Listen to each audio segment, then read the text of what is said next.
Namo tassa bhagavato arahato samma sambuddhassa. Namo tassa bhagavato arahato samma sambuddhassa. Namo tassa bhagavato arahato Samma Sambuddhassa. Honor to him, the Blessed One, the Worthy One, the fully enlightened One. My utmost respect to the perfectly enlightened Samma Sambuddha, the noble doctrine of the Buddha, and the noble Mahasangha, the disciples of the Buddha. Hello everyone, good evening and welcome to our monk chat today, conducted through Empty Cloud Buddhist Monastery, Buddhist Insight, and this is the time for you to ask some questions from the monks. So we have here, I can see Jayanta, and welcome, and we also have the live audience.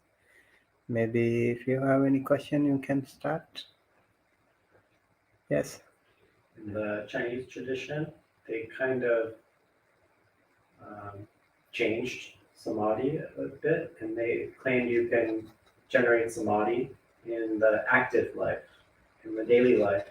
And you can become awakened in the daily life doing ordinary activities.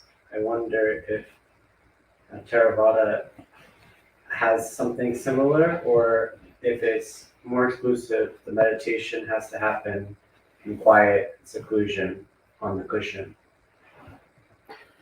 Well, meditation does not necessarily has to happen on the cushion. It might happen also like while driving, suddenly you suddenly say something and you will be awakened. It could happen. But in order to do that, you need to continuously maybe think of it or practice it. And then actually it could happen. Because the problem with working, like doing so many activities, like our mind becomes little bit busy and also distracted, and it can happen to a really powerful person, like we know Venerable Sariputta, for example. He listened to 2 lines and he was Sotapanna. Just listen to 2 lines.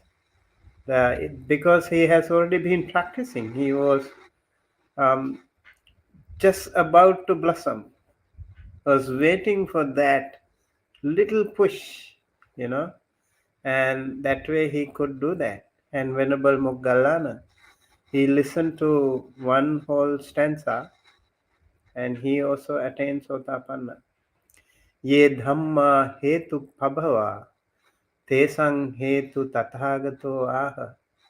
Those were the 2 lines that Venerable Sariputta listened, and he attained Sotapanna. Didn't work right. Yeah, didn't work, right? It could work maybe, like if you keep thinking and if you keep practicing, ye dhamma hetu pabhava, the dhamma that is like everything that exists or everything that arises is also subject to cease. That is the teaching. That is the line that he learned. That is the true essence of the Dhamma too. Everything that arises, they all ceases. Vaya Dhamma Sankhara Appamadena Sampadeta, Buddha said. All, all conditioned things are subject to change.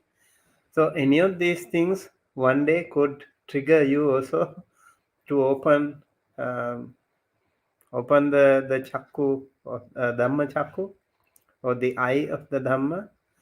We really can't say which is yours, when, where, how it happens. We really can't say that.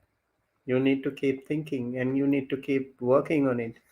And remember, it won't happen just like that unless you really make some effort. You are also into Dhamma. You also, we don't know. That is why we need to try. At least we should be in the right hands, right path. Noble Eightfold Path should definitely be clear-cut path. So if we can work on that, there is a chance. Like right view, Samma Ditti is the first thing, right view. And based on that, you can work on the other factors of Noble Eightfold Path. Work on that one by one and see what is there. For example, in Dhammacakkappavattana Sutta, the first sermon of the Buddha, he mentioned about the Four Noble Truths, and there we also have the Noble Eightfold Path. And then in Satya Vibhanga Sutta, these factors are explained in detail. You can go take a look and also try in yourself. Do I have the right view? Am I practicing the Samma Vacha, right words? Do I have that right speech? Or do I have the right Samadhi? Do I have the right livelihood? So think of it, and maybe you can also contemplate, discuss with the others, also read the books, and you will see for yourself. You know, Samma Ditti, Samma Sankappa. Do I have Samma Sankappa? Right thought. Do I have it? Right thought. Like Nekkhamma Sankappa, like can I renounce things? Do I have the ability to renounce, let go things? Can you? Can you do that? And do I have the ability to do that? Or do I suffer because I am holding so strongly into certain things? Nekkhamma Sankappa, Avihinsa Sankappa. Do I have the ability to not generate any um, any thoughts that trigger my anger? You know, and also Avyapada Sankappa. This is also related to five precepts. Are actually very, very important ways to start with the Noble Eightfold Path. And Sammaditthi, Samma Sankappa. Sammaditthi, for Sammaditthi, I also recommend you read Sammaditthi Sutta. There are 16 steps how to improve Sammaditthi, right view. 16 steps are there. Anyone could trigger or could generate your Sammaditthi, right view. Not only not only realizing the Four Noble Truths, but also there are other ways, other means through which you can, of course, have the right view. I would say to have right view is like to have what do you call in your car you have the GPS. Exactly. It's like GPS for you. It's like navigation for you. How important? Yeah. Navigation for the Eightfold Path. Yes. So if you have navigation, how easy anyone who has never been to New York City or Washington DC, you have never driven to that place. With the help of that small gadget, you could go there, right to the destination. And also it will avoid all the unnecessary hassles on the way. If there is an accident, it will inform you. If there is something wrong, it will inform you. And also it will give you the shortest possible way, right? So you will have no wrong exit. You will be led to the fastest possible way to your destination. Right view is just like that. When you have the right view, you will not go here and there. You have a way to go. You have a vision. You have a path to go walk along. That is why we need to work on the right Sadhus. view. Yeah, it's really, really important. I highly recommend you read this Sammaditi Sutta. Is this the one we do? It's different in the morning. Sammaditi Sutta? Yeah. Yes, maybe we can discuss. One day I can give a Dhamma talk on that. I have actually given Dhamma talks on Sammaditi Sutta, but we can do it again. Hmm. Very, very wonderful, wonderful sutta, Sammaditi Sutta. We have different kinds of foods, you know. So I think one of the things, like Rahul, I know you are always talking about that, and we have different kinds of food. Not only Kabalinkara Ahara, we have Phasahara, we have Vijnanahara, we have Mano Sanchetana. Four kinds of foods are there.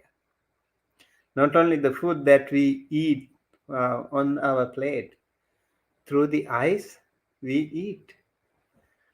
We have food through the eyes, food for the eyes. When you see someone nice, or when we say something pleasant, that is the food for the eyes. Eyes become very happy when you see something pleasant, right? And when you say something unpleasant, eyes become very unhappy. The mind actually becomes very happy. How the mind, eye, and the form coordinate with each other and create a karma. When you see something pleasant, you are happy, so you create a karma. You generate a karma, sankhara. And then when you are unhappy, unpleasant, when you see something unhappy, then you also generate a bad karma, anger, ill will, jealousy. All these things can happen to you by seeing. And this is a food for the eye. That is called pasahara. Same thing if you listen to something. Some people really love to listen to music. And so while you are listening to your favorite music and somebody says, stop it, and then you will also have some unpleasant moments, right? So pleasant, unpleasant, neutral, these are the feelings. You can also generate karma through that, through the nose, through the tongue, through the body, even through the mind. That will be our food for those salayatana, six faculties. Yeah, so there are different kinds of foods too, apart from the food that we eat. So while looking at this, you can generate samadhi. Sometime it might work for you. You never know. And by thinking of the Four Noble Truth, you might be able to generate samadhi too. So there are different ways 16 different ways. One of them will definitely work for you. So keep trying. Learning more about them will actually enhance the more possibilities. Okay? So, yeah, that's a good question, though.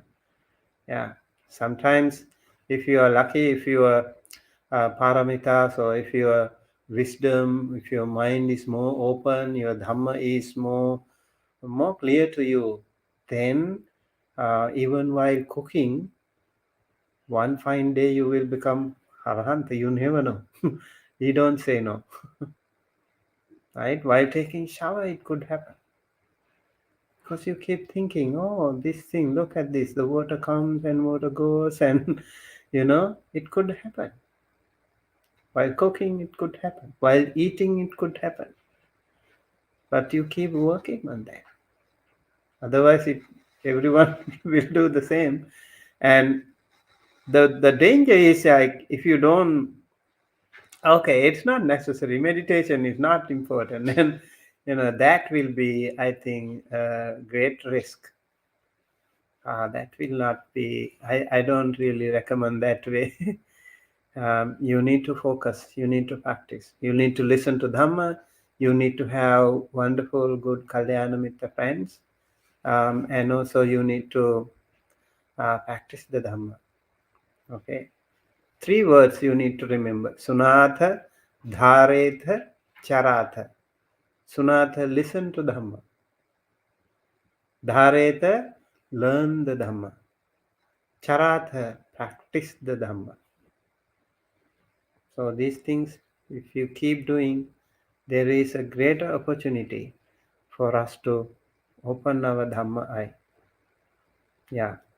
Who is the first one that had that opportunity, that privilege? Anya. Yes? Anya Kondanya. Anya Kandanya. Yes. Sadhu, sadhu, sadhu. Happy you remember, right? So just imagine like somebody like Kondanya. He also was the first one to say, remember, like when Prince Siddhartha's small little baby, there were 8 wise men called to the royal palace to look into the prince's future, and they predicted. They actually didn't say a word. Many people actually, uh, out of the 8, 7 wise men raised 2 fingers, and one person raised 1 finger, right? And so those 7 wise men, when they raised 2 fingers, um, King Suddhodana asked, why? Why did you raise 2 fingers? And they said, if he stays as a layperson, he will become a universal monarch. One option. But if he leaves home, if he renounces home, if he becomes, there is an opportunity in his bodily features, they could say that. Then there is a possibility that he would become a Buddha. So they already have heard about that. Okay, they already have heard about that. And but this one, Kondanya, the youngest one among these wise men, he said, this one will definitely become a Buddha. He will not stay at home. He saw that bodily features of this little prince, that he is not going to stay at home.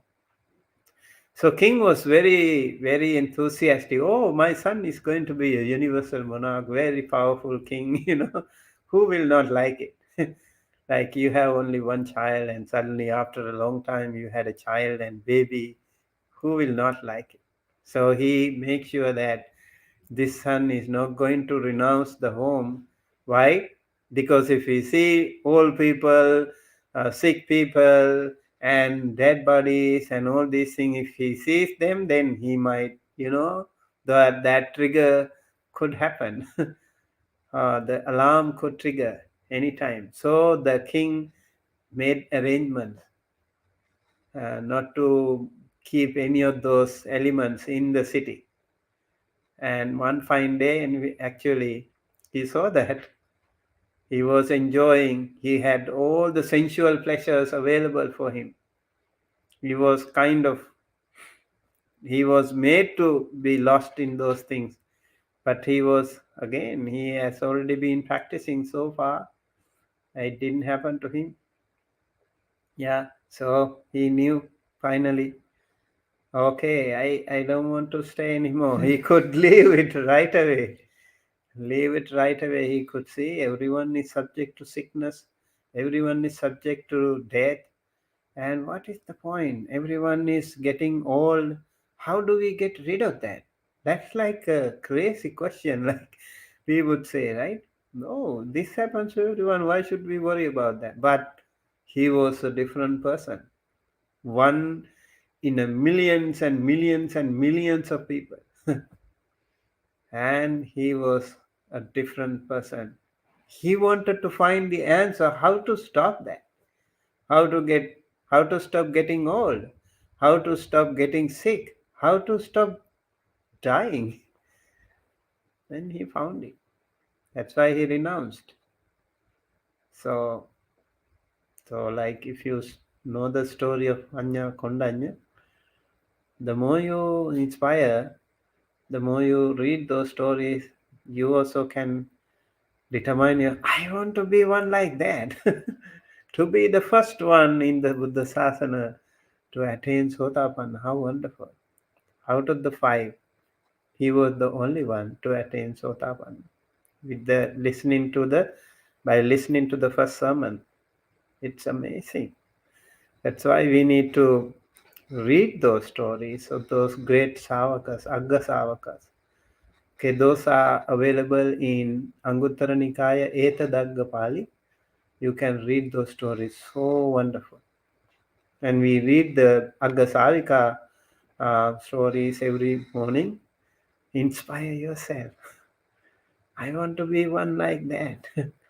you know, that will be so wonderful. Keep working, and one fine day it will happen. Is there questions online? Yeah? There are. Yes. Yeah. Let me. Okay, we have Jayanta. Who is this? Waiting for parts? Uh, waiting for parts. I don't know. He says, "Good evening, Bante. Happy to see you tonight." Yeah, I'm happy to see you too, although I don't know your name. That's fine. Kevin Mortillo Weiner, Catherine, Mary Bynes, Charlie, Diutapa, and Dharma Learner, Vivian Trong, and Catherine. Many people are there. So we have a question from Dharma Learner. We met him Sunday. He came here last Sunday. I think upstate. Yeah. Yeah. So, good evening, Bhante. Nice to see you again today. I tend to fall asleep when sitting in meditation.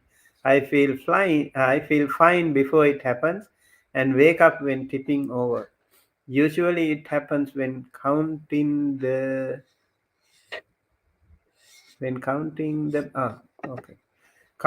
breath. Can you recommend a technique for staying alert? Thank you. Okay. Um, I can tell you sleep could happen if you don't have enough sleep.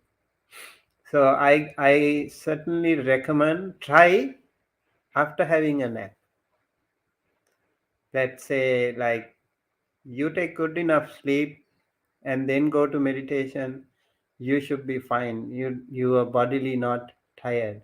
So if you go to meditation, you really have to think that 1 hour or half an hour of the day is your most precious time. Okay, like you are here, you can practice more. But when you go out of here, you don't have so much time to practice. So once a day at least, 1 hour, one long hour you can practice. But that 1 hour should be really precious for you. So make sure you have scheduled that. Okay, every day 6 a.m. I'm going to practice. So in order to practice, you cannot sleep at 2 a.m. Right? If you sleep at 2 a.m., then your 6 a.m. meditation will be a mess. And you remember, you learn, you keep it in your mind. I'm going to practice tomorrow 6 a.m. So I make sure that I have no unwanted issues in the night, and also I wake up in the morning well enough time I have, so I don't worry about too much time, right? And I don't worry about too many things. So just focus um, on your um, on your thing, the precious time, and then you will be able to actually practice better. You will not feel sleepy. I remember 2 p.m. thing, for example, here. That's why I say, you need to take a nap, you need to take some rest, and that way you will feel much better. If you take like even half an hour nap before meditation, I assure you will not feel sleepy. Then counting method, you can try. If that time doesn't work, you may change the time. Maybe change the session and try. That's another way, right? Like sometimes Yeah, walking meditation or meditating with your eyes open. yeah, right. That's right. So please make sure that you will have you are ready for your meditation, and go for a walk, go for a mm, walking meditation, and then come back. Today we had a good walk, right? And when we were walking really fast, They were walking. and then when you come, you were like, you went there and suddenly sat, and you could feel the body, right? You Mm. could easily feel the sensation of your nose Yeah. and the breathing. This is a good way too. So keep trying different ways, and it might work better for you. Yeah, sometimes it might not work so well, but the other time, don't be upset. Keep trying; it'll work. Okay, right. Let's see, Catherine, what she wants to ask. I heard in another tradition that if one becomes a monastic, then parents are saved from a lower rebirth. Is this true in this tradition also? Um, you see, I think it could happen. Like, let's say, like there is someone in the monastic order. For example, I had 7 siblings in my family, and I was the one to enter the order. So my parents, they have a great opportunity to avoid lower rebirth, to avoid like to go to maybe a better realm. Why? Because of me, it could happen if I practice better, and if I also help them, and if they are also lucky enough, they can also practice the path. There is a great opportunity, yes. And not only my parents, but actually also my parents. They also have my grandparents. I remember my grandparents used to come to see me when I was a little Samanera. They used to come to see me. My uncles used to come. My other people. I remember like last week or something. One of my aunts called me from Sri Lanka. I saw her after a long time. Yeah, so they feel so happy to see me as a monk, and so we also give them Dhamma talks. We talk to them about the life in general, and also about the Dhamma, how to cope up with different situations according to the Dhamma. So why not? They have a greater opportunity to avoid rebirth, lower birth. Okay, right. Okay.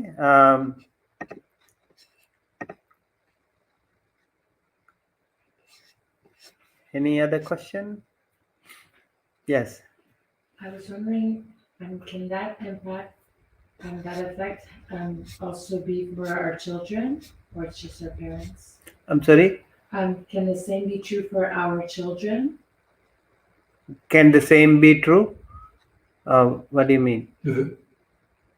For, Yeah, you can explain. Yeah. well, that they're not born in the lower realms, like for our parents that you just said, but can that be true also for our children?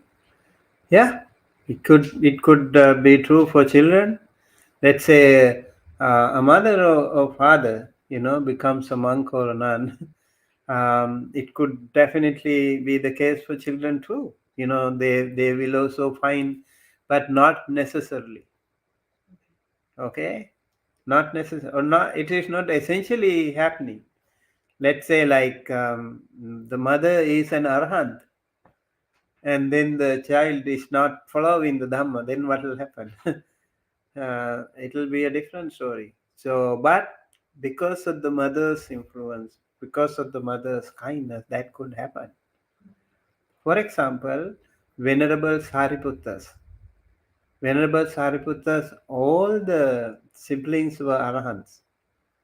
That was amazing. But his mother was not even following the path of the Buddha. So Venerable Sariputta had to go to his mother in his last dying days. He went there. He went to live with his mother, and then because those last few hours of Venerable Sariputta coming, and it is said many devas and brahmas used to come pay respect to him. And then she saw some lights coming and going, and she asked her, who is that? And then the Venerable Sariputta had to explain. And one day, what is that very bright light that came last night? What is that? Who's that? And then Venerable Sariputta said, it was the Mahabrahma.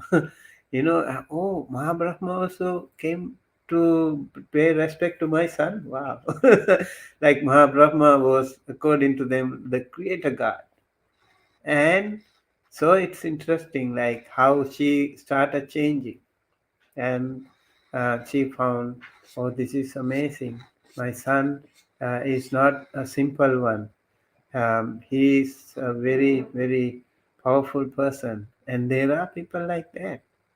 They are can be like those people can inspire. I remember, for example, Ayasoma. Ayasoma, Soma's parents, for example, at the beginning were a little confused and they didn't know what is it, and then they came here, right? And they are so happy. Like, she went back to her parents, and I think they are very happy. It could happen. So if you become good and if you become a source of inspiration to many, so a beacon of light to many, so that light can also dispel the darkness of others. Yeah, we all have that opportunity if we practice better. As a mother, as a father, as a child, they can do that too. Oh, I have a question here from Alex Volkov. Is abortion illegal in Sri Lanka because of Buddhist reasoning or because of secular reasoning? um, I think it is illegal um, because of both reasons, I guess. Because in Sri Lanka, even capital punishment is not happening because if capital punishment is to be there, the president has to sign. He doesn't want. He doesn't want to sign it. So yeah, they find it hard to take such decisions. They have that Buddhist. How can I give an order to kill someone, take the life away from someone? So those things can happen. Yeah, abortion, we say like that is like a that is like a life. We say bhutava sambhavesiva in Karaniyametta Sutta. Bhuta is those beings already born. Sambhavesi is the one who is about to be born, yet to be born. So the baby in the womb is sambhavesi, still to be born. So yeah, I don't have, they don't have probably right to Keep the baby too. I know that's a very controversial thing here. A hot topic, right? A lot of people talk about that, about the life of another being. That's another, the life, another sentient being's sansara. Yes. In one of the sutras in the morning, it says, all things arise in dukkha and all things cease in dukkha. And I wonder if you can give more explanation. I think the surface level is like makes sense, but I'm sure there's something deeper to this. You want to say something? What sutta is that? He's talking about the Kachana Gota Sutta. It's not that all things arise in dukkha. It's one realizes that all that arises is just dukkha. All that ceases is just dukkha. It's not that arises in dukkha. Okay, It's yeah, just that is that. in Kachanagata Sutta, right? I know what you mean. Yeah. This is about Dvaya nisito kvayam kachana loko yebuyena atthitancheva nathitanche. Kachana, most of this world relies on a duality, existence and non-existence. Loka samudayanko yathabhutang samma panyaya passato yaloke nathita sana hoti. But one who accurately and wisely sees the arising of the world does not believe in non-existence. So the one who sees the world can be your body, your five aggregate, right? So you see the arising and the cessation of this world. If you see the arising of this world, accurately sees the arising of this world, and and then you don't believe non-existence. There is a body coming, there is the five aggregates coming, and then you don't believe non-existence. And then the other one, loka nirodhang ko yatha bhutang samma panyaya passato yaloke atthita sana hoti. And one who accurately and wisely sees the cessation of the world does not believe in existence. You can also see the cessation of that world. So if you see the cessation of that world, what does it mean? It is not everlasting. It is not permanent. So everything that is subject to that arises is subject to cease. Every living conditioned thing um, that arises also is subject to cease. We are included. So the Buddha also said, imasmin yeva vyama mattake kalebare dukkhancha dukkha samudayancha dukkha nirodhancha dukkha nirodha patipadancha panyati. So within this body itself, you can see the Four Noble Truths. You can see the first Noble Truth, suffering. You can see the suffering. Can you see? That is why you are changing. You see, it is difficult to stay in the same posture, painful. So you want to change, suffering, right? And you cannot like skip food, suffering. And you cannot skip sleep, suffering. You cannot go to outside without warm clothes, suffering. Right? You see, suffering happens many different ways, and we can see through this body itself. That's amazing. And we can also see the root cause of that suffering. What is that root cause? Craving. Craving, right? Desire, attachment. This is the suffering.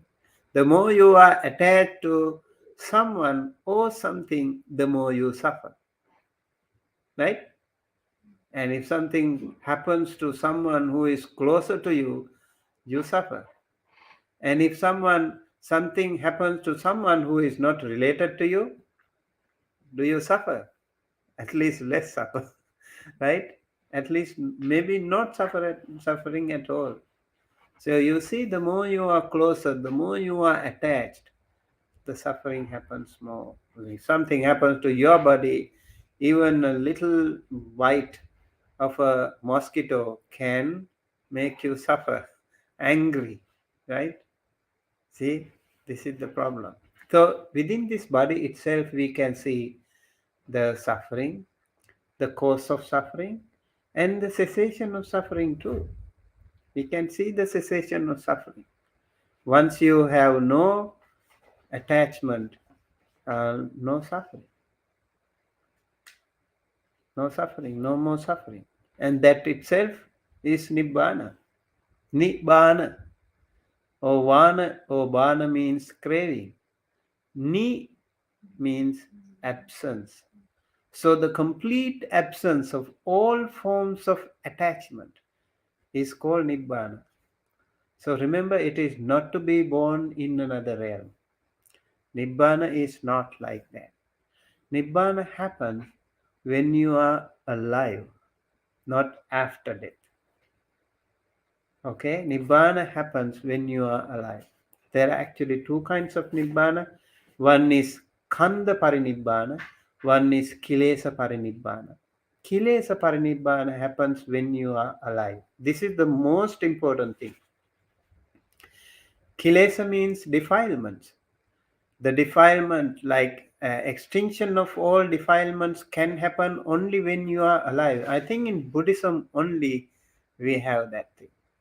Many people talk about the salvation or the enlightenment or whatever after death.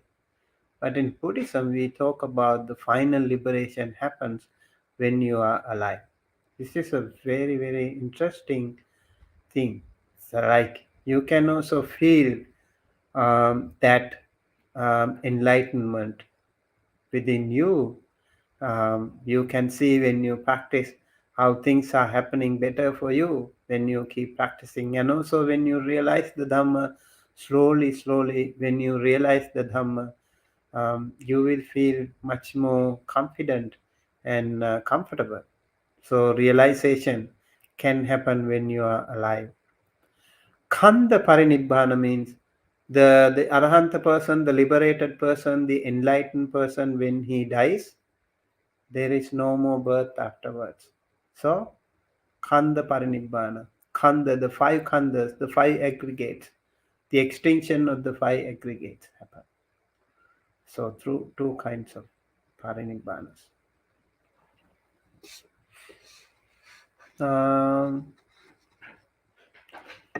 Okay, we have Fernando Medina asking, Ajahn, what methods did the Buddha teach to continue persevering on the practice even when doubt comes into the mind?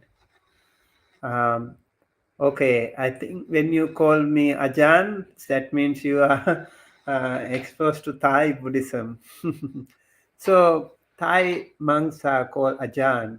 Many Thai monks are called Ajahn, but I think they also have some other forms. Ajahn is also related to the Acharya, teacher. The 10 years, 10, it's like 10. Yeah, Yeah, after 10 like masas. Thera. Yeah. Yeah, like Ajahn Chah, right? Ajahn Brahm. So they are all Thai, something related to Thai Buddhism. And so the other monks also you can call, as you are more familiar with them. Like you can also call Bhante to any monks. Like mostly Theravada monks are called Bhante too. Bhante also means like venerable. Okay. Yeah. So your question is, what methods did the Buddha teach to continue persevering on the practice when doubt comes into the mind? This happens to many of us. This is why one of the hindrances that we have, we can break it. So if we can break it, this is one of the things. If you can break it, you can attain Sotapanna. Vichikicha. We call Vichikicha means doubt. Whether I was born in the past, whether I'll be born in the future, whether the Buddha was there, whether the Dhamma is there, is it true, whether the Sangha is it true, whether Paticca Samuppada is there, is it true? Karma, is it true? All kinds of confusions can happen to us, right? So as long as we are not clear, we do not clearly comprehend these things, then we can't actually attain the Sotapanna. How do we actually, what method can we find to get rid of this doubt? Any suggestion from the audience? Yes. I would always want to just read the suttas, because reading the suttas and increasing the knowledge about the teachings of the Dhamma, the words of the Buddha, Hmm. help with that. But also practicing. When we practice and we see for our own eyes, as the Dhamma says, leads in calling one in, calling one. Yeah. So Medina, this is very true. We talked about that before. So Sunatha Dharetha Charatha Dhamme. Okay. So Sunatha Dharetha Charatha Dhamme. Sunatha means lesson, and Charata means learn, and Dhareta means practice the Dhamma. Okay. So this is the way to get rid of the doubts. We need to continue to listen to Dhamma. We need to continue to practice learn the Dhamma. Sometimes even by heart, like just like today we were chanting, right? And we also mentioned how important it is for us to learn things by heart. And I learned many of these things when I was very little. So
Maybe. I Oh, got a case.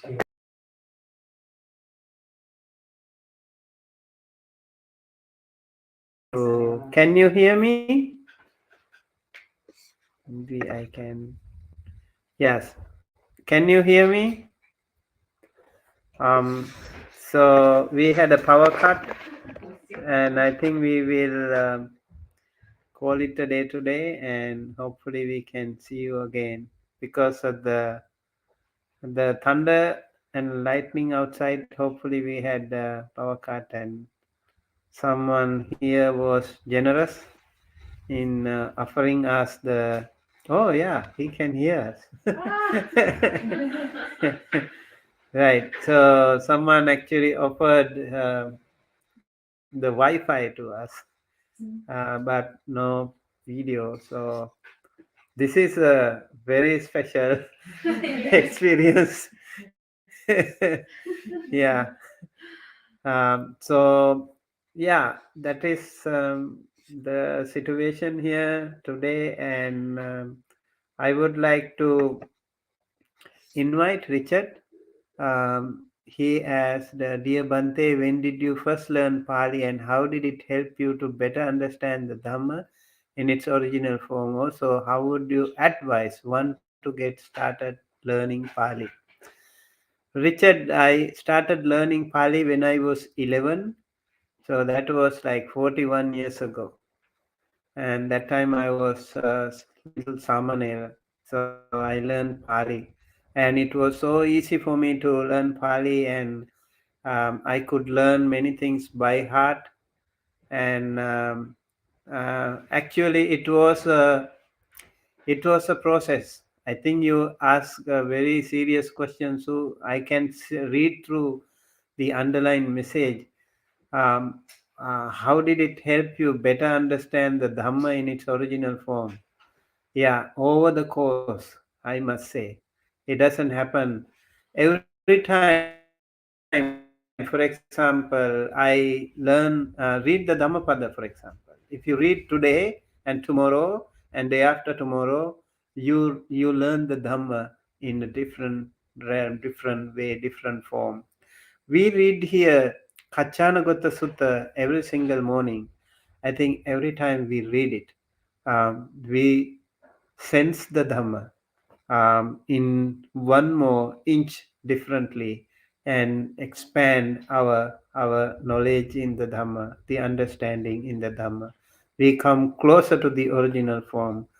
The more we learn through, and when we apply that Dhamma to the real life situations, we can see where we are, how we are getting close to that original form. Also, you ask, how would you advise one to get started learning Pali? Join Dhamma USA. We have we offer Pali classes here, and you can also check more details here. You will get more messages, more Pali class. In Dhamma USA YouTube channel, you can also find more, um, so many Pali lessons.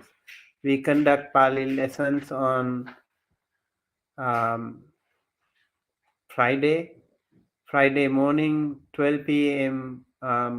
EST, and if you are in California, it is 9 a.m. PST, and you can join our Pali class. And we also have level 1, level 2, level 3, three different classes right now. And level 1 is on Friday. That's how you can join Pali. And I think with that, I would like to conclude. And thank you everyone for joining. And may you all be well, happy, healthy, safe wherever you are. May the Noble Triple Gem bless you, help you, protect you, and guide you towards the right path. Sadhu, sadhu, sadhu.